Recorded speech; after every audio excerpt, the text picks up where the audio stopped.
We understand that the government, in the person of the university's Minister Joe Johnson, has written to Rowan Williams, the former Archbishop of Canterbury, to reassure him that it's trying to do something about anti-Semitism at universities. Dr Williams, who of course is now the head of a Cambridge college, raised the matter after allegations involving members of Oxford University Labour Club and reported incidents at London and York. Bob Walker's been talking to some of those who say they've been the targets of anti-Semitism. I was told that it's my fault that I'm receiving anti-Semitism if I don't boycott Israel. I'm told that Hitler was onto something on an anonymous social media site. When I went to do my morning prayers in the prayer room on campus, a multi-faith prayer room, there was a poster saying boycott Israel. It made me extremely uncomfortable in a place which is intended for worship. Zachary Confino is a student at the University of York. He says he was also upset when the Palestinian Solidarity Society there put on a controversial play, 7 Jewish Children. Though it was first performed at the Royal Court Theatre, he found it deeply offensive. It's considered by a lot of Jews and a lot of non-Jews to be anti-Semitic. I would do an injustice if I said that some Jews don't consider it anti-Semitic, but that's the nature of the Jewish community. We disagree on a lot of things. This play talks of the blood libel. This wasn't anti-Semitism in the sense of I hate all Jews, but it also harks back to this historic anti-Semitism. He's also received a letter from the former Archbishop of Canterbury, Dr Rowan Williams, expressing his shock at the anti-Semitic abuse Zachary suffered. Dr Williams wrote some people believed that opposition to Israel's policies justified dehumanising abuse, resurrecting the worst old-style Christian nonsense about collective guilt. In a statement, the University of York said it abhorred all anti-Semitism and race hate of any kind. The university was determined to combat anti-Semitism and to ensure all members of the community were aware of that.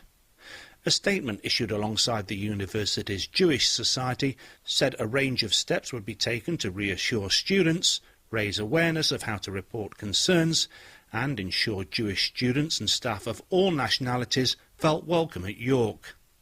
But the university said it also had a duty to ensure free speech within the law, and it wouldn't have been appropriate to ban the play. Habib Nassar is a former chairman of the university's Palestinian Solidarity Society. It's very disturbing and very disgusting that they still face anti-Semitic abuse in York, but it's very, very important to note that Palestinian Solidarity Society is a very inclusive society. And Jewish students have been a part of our society and still are, putting on events and being heavily involved, actually. Jewish students were involved in putting on the play, and many watched it and actually thanked us for putting it on.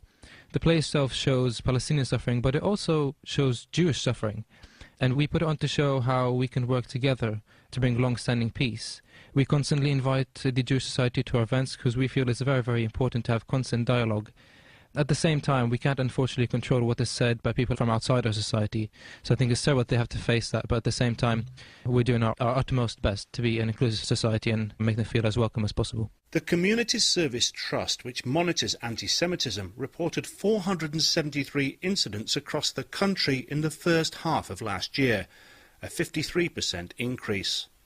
Student Rights, a project of the Henry Jackson Society, said it investigates all forms of extremism on campuses.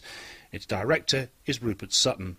Our research really finds that this is something really that we wouldn't be surprised to see happening on any campus and could happen on any campus. Everything from speakers with a history of either anti-Semitic views or of recycling anti-Semitic tropes being invited to speak, often on unchallenged platforms, students being targeted at events or speakers being targeted at events, all the way to what we consider to be perhaps the most frequent and perhaps the issue that universities have the lowest handle on at the moment is anti-Semitism on student society social media. Nicola Dandridge, the chief executive of Universities UK, says lessons are being learned. Quite a few universities are ensuring that policies on harassment specifically take account of social media. So the question of social media is being written into disciplinary policies and being taken very seriously by universities. But this is all emerging. We are, I think, within the sector, learning as we go along, and I think increasingly appreciating that social media is a very important consideration here that needs to be taken into account when considering